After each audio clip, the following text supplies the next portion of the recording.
బొల్లు ఎల్లయ్య. నమస్కారం సార్. నమస్తే. మీరు మంచి కార్యక్రమం చేస్తున్నారు సార్. ఈ కార్యక్రమంతో చాలా మంది రైతులలో మంచి ఆనందం వెళ్తుంది సార్. మీరు రైతులు చాలా గొప్పగా ఏకకాలంలో 2 లక్షల రూపాయలు రుణమాఫీ చేయడం అంటే అది దేశ చరిత్ర ఒక ఒక పండుగ వాతావరణంగా కనిపిస్తున్నది సార్. Thank you sir. ఇది మంచి కార్యక్రమం సార్.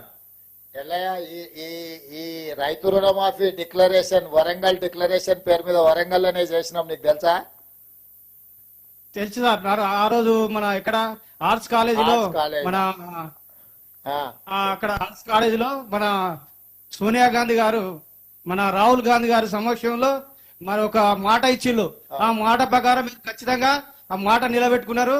రాబోయే రోజుల్లో మన రాహుల్ గాంధీ గారిని పిఎం గా చేయడమే మా రైతుల కర్తవ్యం సార్.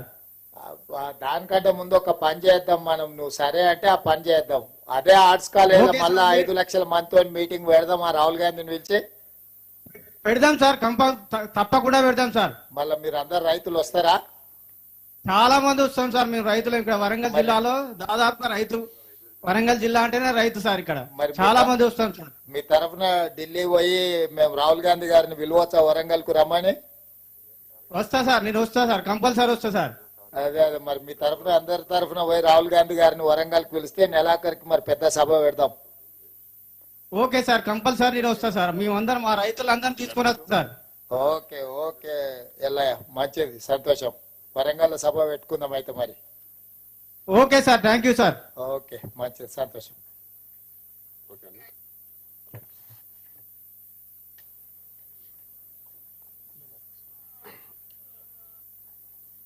అన్ని మండల కేంద్రాల్లో ఉన్నటువంటి అన్ని జిల్లాల రైతాంగానికి ఈరోజు ముఖ్యమంత్రి గారు ఇచ్చినటువంటి కానుక, ఈ ధైర్యం, ఈ భరోసా ద్వారా మీరందరూ గుండె ధైర్యంతో పంటలు పండించుకోండి.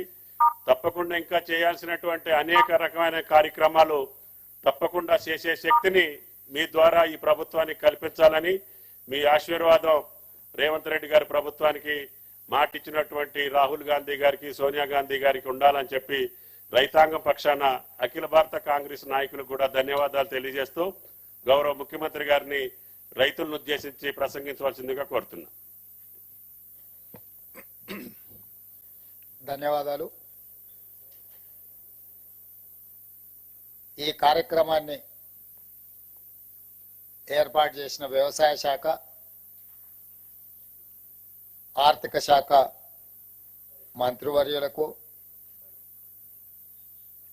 ఇందులో పాల్గొన్న శాసన మండలి చైర్మన్ గా పెద్దలు గుత్తా సుఖేందర్ రెడ్డి గారు,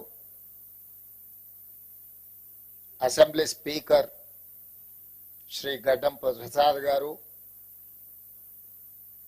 మంత్రివర్యులు ఉత్తమ్ కుమార్ రెడ్డి గారు,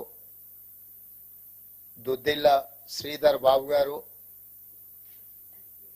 రెవెన్యూ మంత్రి పొంగులేటి శ్రీనివాసరెడ్డి గారు, ట్రాన్స్పోర్ట్ మినిస్టర్ పొన్నం ప్రభాకర్ గారు, ప్రభుత్వ ప్రత్యేక సలహాదారు, ఉమ్మడి రాష్ట్ర పిసిసి అధ్యక్షులుగా పనిచేసి